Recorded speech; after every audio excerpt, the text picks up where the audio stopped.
Humans are weird. Would you like to hear a story about it?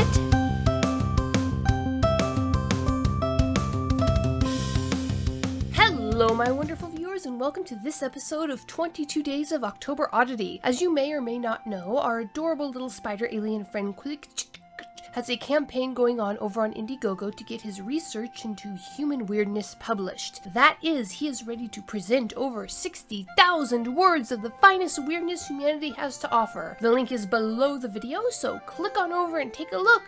Buy a book. Now, on with the story. Humans Are Weird, Shots, an audio narration by Betty Adams. Yeah, just got the call. I'm needed down in the engine compartment. So sorry, later. Fourth sister stared blankly out after the back of the retreating human as she tried to process the suddenly empty medical bay. She clicked her mandibles thoughtfully and placed the syringe back in the sterile cabinet she had drawn it from. She lifted her hand to the comm unit on the wall and activated it. "Chief Engineer," she said crisply, "this is Chief Medic." After a moment, the device chimed. "Yes?" The cheerful answer came back. "Did you summon Fifth Engineer to aid you?" Fourth sister asked. "Fifth? Oh, you mean Robinson?" Chief Engineer asked. No, he's scheduled for a medbay visit today according to the chart. Why?" "He just left the medical bay in a state of agitation, citing the necessity of his presence in engineering," she explained. "Well, that's weird," Chief Engineer muttered. "Was he done with his treatment?"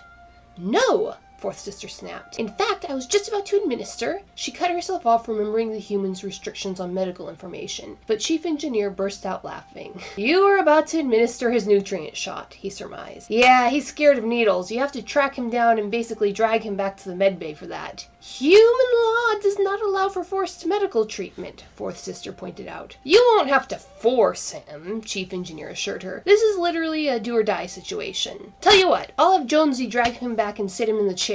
Oh yeah, be prepared for him to pass out. Safety restraints might be a good idea." Fourth sister clasped her mandibles together and laid her frill against her head. There was so much wrong in that statement, she didn't know where to start.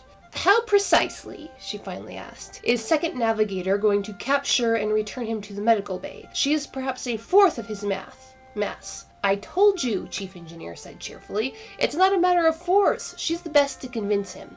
"I have seen Fifth Engineer walk into the medical bay," Fourth sister said thoughtfully, "under his own power with a hand span of cryosteel lodged in his thigh. He was laughing over it." "So?"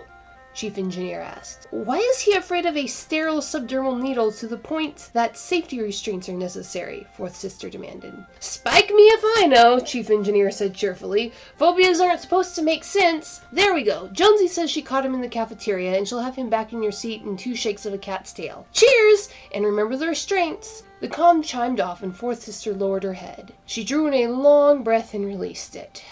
Human.